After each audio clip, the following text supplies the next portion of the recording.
Menu hari ini guys, godokan dong telo, ikan bakar patin, dan sambal tomat terasi. Hai guys, assalamualaikum. Ketemu eneh di konten-konten masak-masakku yo guys. Dino iki aku ape masak sambal tomat terasi terus bakar iwak patin lan godok dong telo. Lah untuk dong telo nih, nok kene iki aku njipuk saka pinggir omah alias nandur dewe alias gratis tis. Lah nek untuk ikan patine aku iki mau tuku regane iki mau mek ora salah iki 15.000 mek ora 14.000 guys. Mek menurut iki larang apa ora guys? Iwak patin semene gedene regane 15.000 utawa 14.000. Lanjut. Nok kene iki aku wis medheti dong telone iki enum aku njipuk mek saiti terus tak godhog ya guys. Lah godhogane dong telo tak tinggal lanjut nok kene iki aku ape ngiris iwak patine terus iki tak bumboni iki mbah dadi piro tak iris-iris guys. Baru dibumboni lanjut nok kene iki ape digoreng iki digorenge alon-alon wae amarga iki wajan legendaris guys. Lah piye ora legendaris wong jaman mono ngasih jaman iki lho guys. Aku nggo iki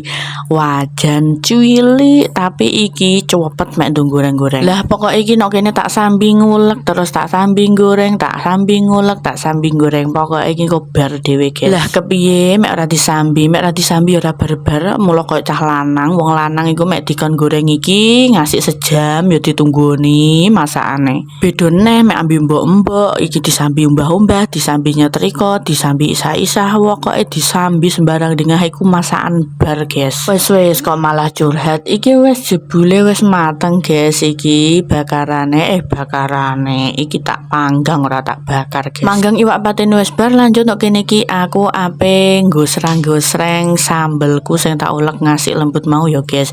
Ojo lali dikai banyu saithik ben luweh nyemek lan alhamdulillah menu wis mateng kabeh. Apa ora kepengin kowe guys, apa ora lemu mek bendino lawae kok ngene guys.